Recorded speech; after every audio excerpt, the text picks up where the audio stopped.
Si comme moi vous fûtes traumatisé par la vision des Dents de la Mer, l'annonce du projet Crawl, produit par Sam Raimi et réalisé par Alexandre Aja, a dû vous titiller le mésencéphale tant le genre est régulièrement desservi par des scénarios désastreux et une fabrication à la truelle.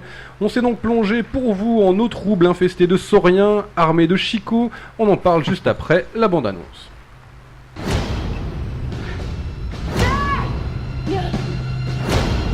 Oh God! What happened?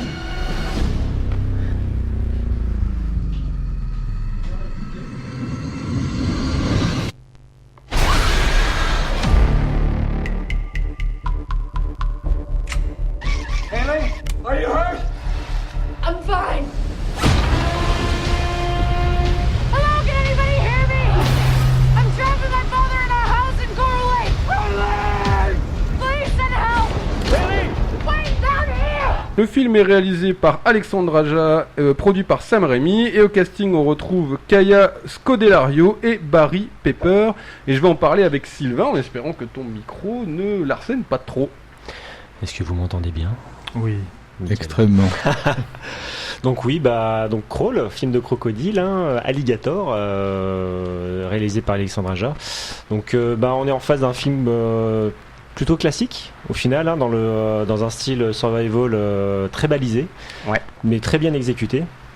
Pour ma part, j'ai bien aimé le film sans avoir été totalement bouleversé. J'ai bien aimé, mais voilà, c'était pas extraordinaire. J'ai trouvé le film intéressant, surtout dans la forme. Forcément, Alexandre Aja est un très très bon réalisateur en termes de mise en image. Le film a une petite durée, je crois qu'il dure un peu moins d'1 heure et demie. Mais voilà, très bien rythmé. Ouais. Et plutôt intéressant, voilà, dans la façon dont il raconte, dont il développe ses personnages, la relation entre la mère, la fille et son père. Ouais. Et j'ai surtout été conquis par la première partie du film, qui est vraiment une sorte de huis clos relativement claustrophobique. Et il réussit à bien gérer les effets de surprise, les effets de tension en fait. Et à part cela, voilà, je m'attendais pas forcément à on dirait un film de la même qualité que Piranha, son précédent film avec Aquatic. Oui, Il avait annoncé, voilà, qui était un remake du film de Joe Dante. Exactement, et il avait clairement annoncé à la couleur comme quoi il ne ferait pas du tout la même chose, qui serait sur un film beaucoup plus premier degré. Mais en dehors de cela, le film est bien sans être incroyable. C'est un bon divertissement estival, à voir l'été tranquille entre potes, et bonne longueur, tout ce qu'il faut, et qui se termine comme il faut. C'est pas pour moi un très très grand film, c'est pour moi un Aja mineur par rapport à ce qu'il a fait. On peut dire que c'est une série B efficace. C'est une série B efficace, voilà, et très bien, mais je le répète encore une fois, heureusement très très bien réalisé, parce que derrière, voilà, le film est quand même parsemé de moments complètement n'importe nawak, finalement, des choix scénaristiques qui sont pour moi relativement aberrants, mais voilà, il va au fond du concept. Il opère un bon jeu de massacre, voilà, avec certains personnages. On s'attend à ce que ces personnages qui interviennent soient finalement apportent quelque chose au récit, mais finalement, voilà, c'est des personnages de passage. J'en dirai pas plus pour pas spoiler, mais c'est de la chair à croco. Voilà, c'est de la chair à croco. Et après, voilà, les crocodiles en eux-mêmes, voilà, les alligators en eux-mêmes sont vraiment classe, très bien fait, très bien exploité. C'est bien foutu. Voilà, très bien foutu. Voilà, on a un peu de slasher, ils évoluent dans l'ombre, etc. Mais après, bon, deuxième partie du film, c'est là que pour moi ça se gâte, où ça chute en termes de rythme. On va encore plus dans l'aberration de choix scénaristiques qui, pour moi, à un moment, j'étais totalement... je ne comprenais plus ce qui se passait trop devant mes yeux. Je me disais systématiquement pourquoi. Des trucs complètement incohérents. Voilà, voilà. Ça m'a un peu déçu par rapport à ça. Je pense que là, Aja a voulu se faire plaisir et puis voilà, réaliser une bonne série B pour revenir aussi sur le devant de la scène cinéma. Ouais, puis se faire son petit dent de la mer, quoi. Il a fait son petit dent de la mer. Il parsème son film de petits indices geeks de cinéma de genre. Mais voilà, je m'attendais à quelque chose d'un peu plus tendu, d'un peu plus d'un peu plus violent. J'ai pas peur de le dire parce que Ah bon, ouais, on est quand même voilà, on est Je trouvais sur que ça manquait de gore. ça manquait encore un peu de gore par rapport à ce qu'il nous a offert précédemment. Enfin, ce qu'il avait, son remake Mirrors et puis même ce qu'il avait fait avec La Colline des Yeux, je trouvais que c'était juste extraordinaire. La Colline des Yeux pour moi est juste un véritable petit bijou. Moi, personnellement, je le trouve Et, même meilleur que l'original. ouais, Je totalement. trouve que Oui, je totalement, trouve voilà. pas un super film. Et même de voilà base. dans La Colline des Yeux où il a réussi à tisser des liens très intéressants et très touchants au milieu de ce cœur familial. Oui. Là voilà la relation entre la fille et le père pour moi n'a pas plus touché que ça. Surtout je pense par rapport au jeu d'acteur. Je sais pas si c'est lié à ça, mais je pense que voilà l'acteur Barry Pepper, je l'ai pas trouvé extraordinaire dans le film. Un peu artificiel. Un cette peu relation. artificiel, voilà. Et des dialogues un peu des dialogues quand même pour la plupart assez fades. Il n'y a pas vraiment voilà de tension émotionnelle. J'ai pas été voilà vraiment plus bouleversé que ça. Mais globalement divertissant, voilà quoi. Mais c'est ça, effectivement, la grande force du film, c'est totalement Alexandre Aja, sa réalisation, c'est quelque chose. Il arrive vraiment. Le mec, il pond des plans juste dingues. Enfin, vraiment de très très beaux plans. Et Pour pas spoiler, cette scène de la salle de bain, pour moi, fait partie d'une des meilleures scènes du film. Ah oui. Mais voilà quoi. Très C'est, plan très série B. Hein, Ah très, ouais. Mais super bien maîtrisé quoi. Là, ça dure 3-4 minutes, mais le rythme, la façon dont c'est filmé. C'est complètement con, mais c'est purement jouissif. Super bien cuté. C'était vraiment pour moi l'une des meilleures scènes du film. Par contre, là où je suis pas forcément d'accord avec toi, c'est que je trouve qu'autant Barry Pepper que Kyle Dario sont vraiment très bons, enfin vraiment bons, en tout cas ils incarnent bien leur rôle dans le film. Là où ça pêche vraiment, c'est au niveau du scénario qui est écrit par Michael et Sean Rasmussen. Je sais pas vraiment ce qu'ils ont fait avant, mais en tout cas ça doit être des no-name. Ce qu'en fait Aja, c'est quelque chose de très efficace. Pas d'horrifique, mais en tout cas avec une vraie tension, notamment dans la première partie du film, comme tu le disais, qui se passe en dessous de la maison en total huis clos. Ça part un peu dans tous les sens après, ça reste voilà très efficace, mais vous voyez Aja mineur. Voilà, un peu superficiel par moment, mais voilà, c'est un peu, j'ai pas envie d'être trop dur avec le film parce qu'on est quand même face à un divertissement estival qui est quand même plutôt à voir au cinéma, clairement.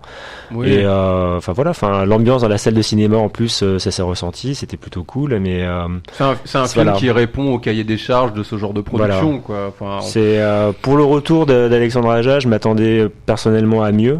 Mais après, le gars fait le taf, il l'a bien fait. Après, il ne signe pas le scénario, il fait avec, il essaie de raconter quelque chose, de sublimer ce scénario, en tout cas, encore une fois, on le répète, par sa mise en scène. Mais c'est vite vu, pour moi ça va pas rester dans les annales, surtout dans sa cinématographie perso. Ouais. Mais je me demande si c'est pas un film de commande, enfin peut-être pas, peut-être que c'est pas assumé totalement, mais le dernier film d'Aja, si je ne dis pas de bêtises, c'est Horns qui avait moyen marché. Il a fait les 9 vies de Louis Carax qui est sorti directement, les 8 vies ou les 9 vies sur Netflix.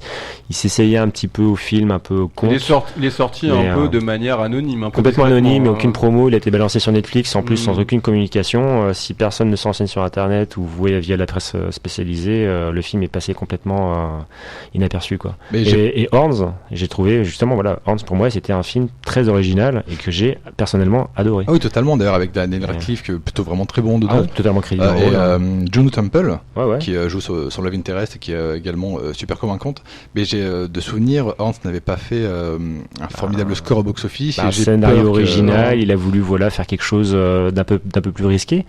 On est sur un film un peu hybride, un peu c'est difficile de qualifier le Horns, enfin un film fantastique, mais quand même avec un scénario très original. Là, il s'est rabattu sur une série B très balisée, très efficace, qui est à me répéter. Mais il le fait bien. Honnêtement, moi, on l'a vu. On a passé un très bon moment. Pour moi, c'est la meilleure qualité du film. Ce que je trouve intéressant, c'est qu'il utilise, on va dire, les codes de la mise en scène du genre pour les pousser jusqu'au bout, quoi. C'est-à-dire que tout le principe du est-ce qu'il y a un alligator sous la flotte ou pas, voilà, et puis ça va jusqu'à te faire, enfin, il joue avec nos nerfs et il nous fait des blagues régulièrement du genre non, il était pas là, il était là, enfin, c'est vraiment typiquement le genre de truc rigolard que moi j'ai envie de voir dans ce genre de série d'horreur. C'est fun, hein. Le film est vraiment fun. Effectivement, le scénario est complètement à la ramasse. Là, pour le coup, tu sens que tout est artificiel et tout est là juste pour pouvoir jouer et puis donner aux spectateurs des crocos qui vont bouffer des gens, quoi. Parce que en dehors de ça, il n'y a pas grand-chose d'intéressant. Florian, tu veux intervenir? Ouais, là où ça m'inquiète, et c'est ce que je voulais dire par rapport à Horns, c'est que j'ai un peu peur que, en tout cas, au niveau de la confiance que peuvent lui donner les studios, Aja soit un peu sur une pente descendante et qu'ils doivent vraiment catégoriser dans ce rôle de très bon yes man dans le genre, en fait.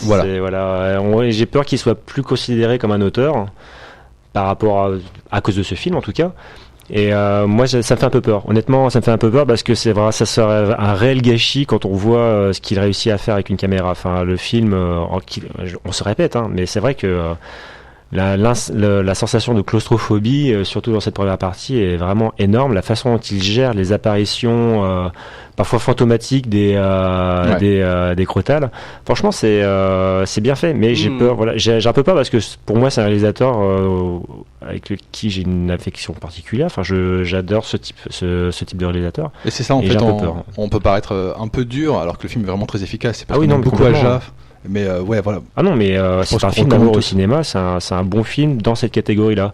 Moi, personnellement, j'ai jamais trouvé que Alexandre Aja était un grand réalisateur. Pour moi, c'est un bon artisan, c'est quelqu'un qui maîtrise effectivement son métier. Enfin, c'est quelqu'un qui sait gérer ses plans. Donc c'est pour ça que j'ai pas été non plus déçu parce que on s'est un peu monté le bourrichon parce qu'effectivement il y a Sam Raimi, etc. Derrière la production. Surtout ça, voilà. D'ailleurs, on s'était dit un binôme Alexandre Aja, Sam Raimi. On s'attendait à quelque chose de frais et de bourrin, quoi. Moi, j'ai pas boudé mon plaisir, hein, personnellement. Ah, mais personne, hein, moi non plus. Hein. C'est juste, à la sortie du film, je me suis pas dit, oh la claque. J'ai fait, ouais, cool, c'est cool. Bon, on passe à autre chose, quoi. On peut peut-être faire un rapide retour sur le réalisateur, expliquer un peu qui c'est, d'où il vient. Alors, c'est le fils d'Alexandre Arcadi. Ouais, qui est le réalisateur du Grand Pardon, par exemple. Pardon. On croirait pas comme ça, mais oui, c'est bien le fils d'Alexandre Arcadi, qui a réalisé un million premier film qui s'appelait Furia avec j'ai perdu son nom, excusez-moi, notre plus grande actrice française actuellement qui a gagné un Oscar, Marion Cotillard, voilà. Marion Cotillard. Pour enchaîner juste derrière sur Haute Tension dans l'écurie Besson. Petit bijou. Ouais, même si scénaristiquement. Florian n'aime pas trop Haute Tension, je crois. Ah non, j'aime beaucoup Haute Tension. Par contre, scénaristiquement, la fin, c'est du grand n'importe quoi. Ah, c'est grand guignol. Ce n'est pas un film parfait, mais les trois quarts du film, quand même, sont juste. Enfin, pour moi, j'ai trouvé le film complètement phénoménal. C'est le film qui l'a fait repérer parce qu'il faut expliquer que c'est un réalisateur français. Oui. Et qu'après Haute Tension. Il a été très vite repéré par des producteurs américains qui l'ont fait émigrer aux États-Unis. Wes Craven, ouais. Parce qu'ils ont vu le potentiel du bonhomme, et voilà. Il faut dire quand même que on a beaucoup de petits jeunes qui ont commencé comme ça. Alexandre Aja a un peu lancé la vague de ce que les Anglais ou les Américains appellent la New French Extremism, ce qui est une espèce de à base de Martyr, vague comme ça. Martyr qui est assez décrié d'ailleurs en France, mais qui est considéré comme un chef-d'œuvre aux États-Unis. Ouais. Et ils mettent un peu tout dedans, c'est-à-dire qu'on a effectivement des Xavier Jeance, par exemple, dont on va parler. Alexandre Bustillo, etc. Mais on a aussi, par exemple, Sophia Ducournau dernièrement qui a fait Grave. Voilà, donc il y a tous tout ce truc-là, et ce qui est intéressant, c'est de se demander comment ça se fait qu'en France, ces réalisateurs-là n'arrivent pas à avoir des budgets conséquents, des sorties correctes, etc. Alors j'ai ma petite idée sur la question, et c'est l'un des gros problèmes du cinéma français, c'est qu'il est très majoritairement produit par les chaînes de télévision, sur Canal+, TF1, qu'aujourd'hui, pour bénéficier en tout cas d'un budget et de sortir en salle, il faut qu'il y ait des préachats par les chaînes de télévision. Et tu veux dire qu'il faut que les films soient visionnables après le journal de 20h. Voilà, donc effectivement, Canal+, parfois prend des risques, TF1 n'a pas forcément envie de mettre Haute Tension à 20h après le journal, quoi. Ouais. Je comprends pas pourquoi. c'est il y a quand même Cécile de France dedans. Ouais. C'est vraiment. Mais Cécile de France est une actrice qui adore le film de genre. Elle a joué dans pas mal de productions, il me semble. Si je dis pas de bêtises, elle a pas joué dans Mutant. C'est pas elle qui était dans Mutant. Non, c'est Hélène de Fougerolles. Ah oui, bien vu. Qui n'est pas du tout la même actrice, et heureusement. Voilà. Et Mutant qui était, alors j'ai déjà oublié le nom du réal. Je pense que le réal a depuis réalisé un petit film, un gros film finalement pour une production française qui était adaptée d'une bande dessinée. Je crois que ça s'appelait Tout Seul, quelque chose comme ça, des jeunes qui en fait... Je pense que c'est juste seul. Juste seul, voilà, tu vois ce que je veux dire, Oui, Cam. oui. Et une sorte de jeunes qui se réveillent, une bande de jeunes qui se réveillent et dans une ville, un Paris totalement désert. Où les adultes ont disparu. Et tout cela, voilà, après amène à un dénouement, un beau dénouement. J'avais découvert ce film aussi en festival et c'est un peu dommage, voilà, que ce genre de cinéma qui pourtant bien exécuté, bien raconté, enfin qui est quand même vraiment intéressant à voir, ne perce pas, voilà, n'intéresse pas plus de gens que ça en fait. Ça ressemble un peu au truc Seul Tout avec Eric et Ramsey, non? On n'est pas du tout dans le même délire, non. Bon, et est-ce que vous avez d'autres choses à dire sur le film? Je pense qu'on a fait le tour, c'est un film qui est... Juste- voilà, qui est... Moi, pour moi, une dernière chose, Vas-y, c'est, vas-y, je pense que voilà, par rapport au genre de film de Crotal, en tout cas dans ce genre-là, je pense qu'Alexandre Aja tire bien son épingle du jeu parce qu'il y a enfin en tout cas il y a eu peu de bons films qui ont exploité voilà ce type de reptile. Après Les voilà, crotales, c'est pour des moi, serpents, non comment? Les crotales, c'est des serpents. Bah oui. les crotales, c'est- donc non, des reptiles, sauriens, tu veux des pas. sauriens, Des voilà. sauriens. Ah, excusez-moi, l'émotion, le stress. Mais Ça, c'est parce que t'as trop kiffé Anaconda, c'est pour ça. exactement, bah Jennifer Lopez. Hein. Mais non, c'est juste pour dire voilà, ça reste quand même, il s'en tire très très bien, mais je voulais quand même le citer pour inciter les gens à découvrir ce superbe film qui s'appelle donc Solitaire de Greg McLean, en anglais Rogue, et en fait voilà un film qui date de 2007. Ouais. Australien, production australienne, et j'invite vraiment beaucoup de gens, enfin si vous pouvez, à voir et à découvrir ce film qui est juste pour moi le meilleur film qui exploite donc les sauriens.